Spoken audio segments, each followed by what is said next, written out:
Parents often have different opinions about what age a child has to be before it's okay for them to be left home alone. We're taking a closer look at that tonight. It's after that horrible incident in Greenville when 2 toddlers died in a house fire. Our Quentin Smith looked into this today. He joins us now. Tommy, many times parents will have errands or just other things they need to take care of. So they'll leave their child at home for a few hours, thinking the kids are mature enough to handle themselves. But those few hours can be all it takes for the unthinkable to happen. Yellow crime tape surrounds this Greenville home where a fire broke out, killing 2 children.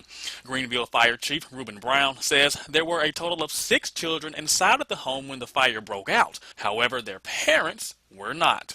There was no electricity inside of the home, and investigators say the fire appeared to have started from candles that were lit inside of the home. If you got a 2-year-old or a 3-year-old, 4-year-old, 6-year-old, and you leave them at home alone without any utilities, then you're facing criminal prosecution for anything that goes wrong. District Attorney Scott Colon says there are state laws in place when it comes to leaving children home alone. A child that is 6 or under can't be abandoned, but there has to be an intent to abandon a child.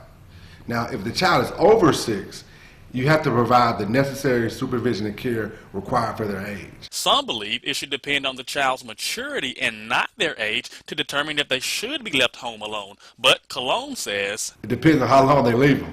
I mean, if you leave an 11-year-old alone overnight or even for half a day, then I think that's pretty, and something bad happens, that's pretty risky. Colon says when it comes to making that judgment call, parents should really think their decision through. It's not like you're going to be prosecuted if you leave your child home alone at 14.